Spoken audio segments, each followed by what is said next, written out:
Paqja me ju miq, të ndjekës të këtij kanali, si dhe ju vëllezër dhe motra në Krishtin. Zoti ju bekoj dhe mirë se u gjetëm në këtë seri të radhës ku do ndajmë mesazhin shpirtëror nga Bibla.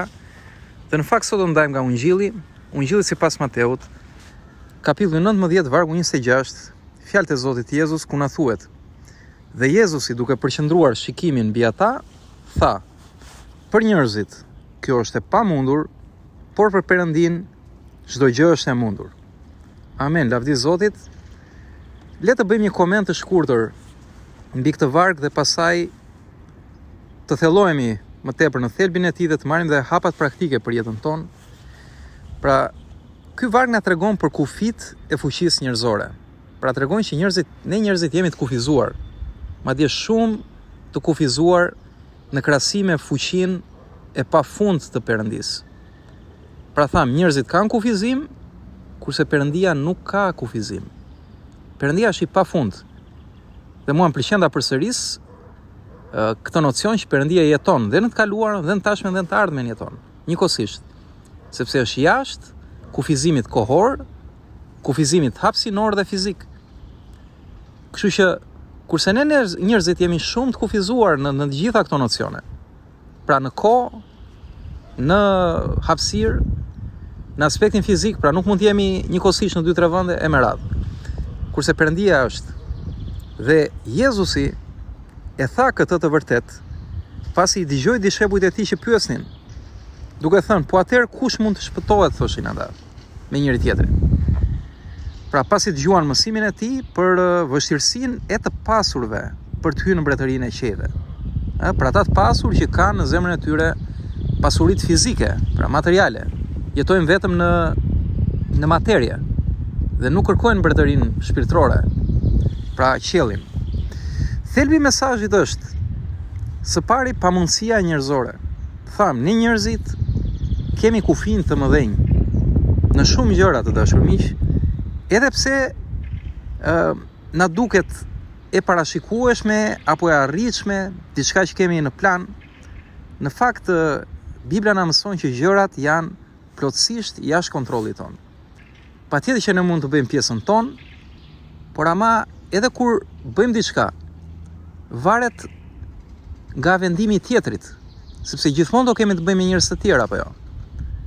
Ose kur ka më shumë njerëz, varet nga vendimi i tyre, na ato çka ato mendojnë. Pra thënë këto, shumë pak janë gjërat që janë pikërisht në kontrollin ton. Madje edhe ne veten ton nuk mund ta kontrollojmë dot. Këtë na mëson Shkrimi i Shenjtë.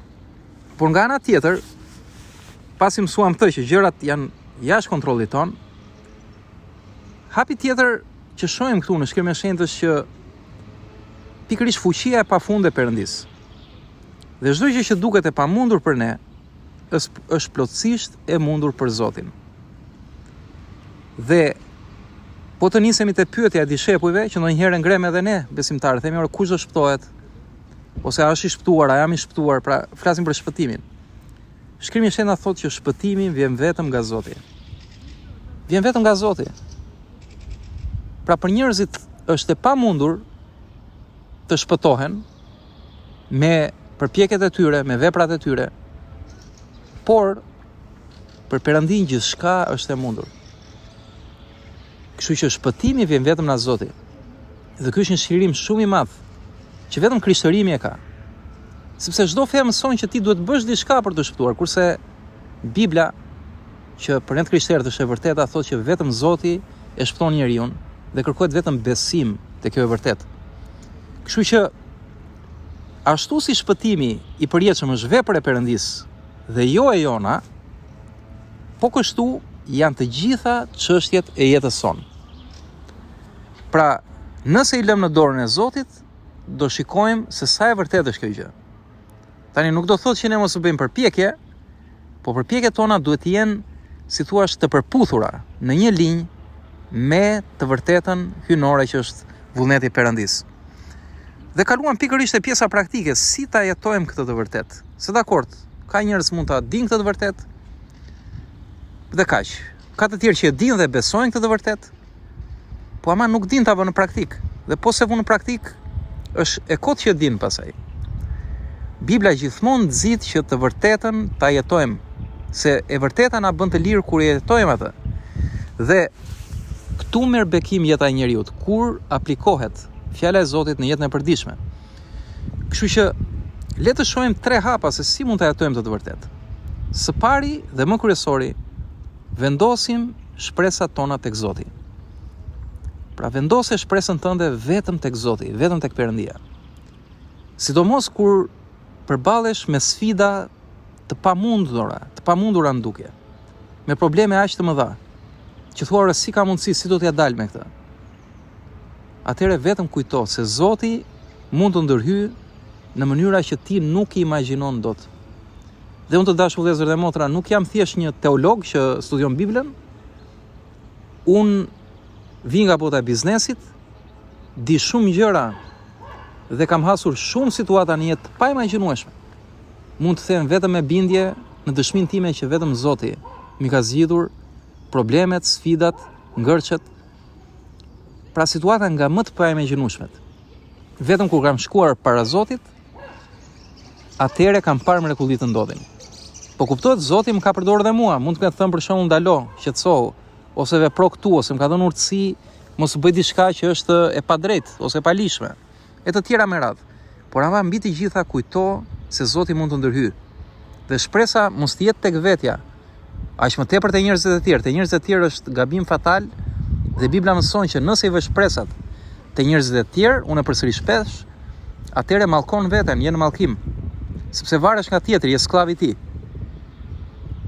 Por ama, nëse i vendos shpresat e Zoti, mund ta quash veten skllav i Perëndis, po është shumë mirë ti jesh rob i Zotit, se sa rob i njerëzve. Së dyti, lësho kontrollin. Pra, situatat e vështira jepi në duart e Perëndis. Lësho e ti kontrollin, mos mbaj në kontroll gjëra që nuk në të takojnë. Unë kam bërë të gabim, dashur miq, thash vina bota e biznesit, shumë gjëra i mbaja në kontroll. Pra punët, njerëzit, të gjitha pash që vetëm sa vështirësoheshin. Kjo tregonte që unë nuk kisha besim te Zoti. Por kur fillova t'i lëshoja, duke e lënë Zotit gjërat, pash që Zoti vepronte. Pra çfarë mësojmë na kjo? Zoti vepron vetëm kur ne i lëshojmë gjërat. Kur ne duam t'i bëjmë vetë me kokën tonë, atëherë Zoti nuk ndërhyn, se thotë okay, bëj vetë. Pra jo se thotë Zoti okay, kjo është e imja, por ti lë ty në dorë. Sepse po një varg na ungjilli na thotë u bëft sipas besimit tënd. Nëse ti beson vetëm te vetja, atëherë vetë do të dalësh Zot gjësh. Por ama kjo ka kosto pasaj. Kurse nëse ja lë Zotit dhe ke besim tek ai, do shoh se si Zoti t'i jep urtësi dhe i zgjidh gjërat bashkë me ty. Kjo është më e bukura. Pra nuk është se ndodhin magjira, domethënë lëvizin diçka në ajër. Ai të përdor ty dhe thot eja ti bëjmë bashkë, eja ti zgjidhim bashkë. Dhe do shohësh sa e mrekullueshme është dhe sa shumë do të bekoj Zoti kur ja lë atij në dorë, të drejtoj ty dhe të gjitha veprimet e tua. Së treti, dhe kjo është kur shpesh ndjejmë që nuk kemi fuqi ti zgjidhim dot, atëherë kërko fuqinë e tij. Kërko fuqinë e tij, sepse është premtimi i tij dhe ai është gati të të japi forca të reja. Pra në vend që të mbështetesh vetëm në fuqitë e tua, siç mbështetesh edhe unë të dashur mi, siç mandava, dhe thash që fuqitë tona janë kaq të kufizuara se ne nuk i dim, janë shumë të kufizuara, sepse varemi dhe nga të tjerët. Atëherë në vend që të mbështetemi tek këto fuqi të kufizuara, kërko fuqinë e pa kufizuar të Perëndis. Ku ta kërkojmë? Në çdo gjë të dashur vëllezër dhe motra. Në çdo gjë kërko fuqinë e tij. Dhe ke për ta parë se si bekimet dhe mrekullitë do ndodhin. Se si gjithçka do ketë sukses, do ketë mbarësi, nëse ecën sipas fjalës së tij, sipas drejtimit që ai t'i jep në frymë dhe të vërtetë. Lavdi Zotit. Dhe mbi të gjitha mos harrojmë që të lutemi për të besuar në fuqinë e tij, kur nuk kemi besim. Ti lutemi Perëndis dhe krijuesit të gjithësisë. Ta falenderojmë që ai në fjalën e tij na thotë që asgjë nuk është e pamundur për të, as edhe një gjë të dashur miq.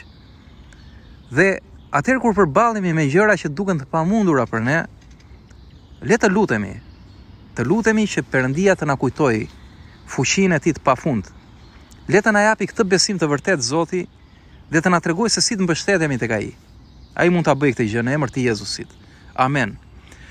Ky është mesazhi mi që uroj të jeni inkurajuar. Mos harrojmë edhe nga Ungjilli i Lukës 1:37 na thuhet sepse asgjë s'është e pamundur për Perëndin. As edhe një gjë, kur Perëndia thot as edhe një gjë nuk është e pamundur për mua, ne si besimtar mund të themi po dhe amen. Zoti t'ju bekojë dhe miru dëgjofshim.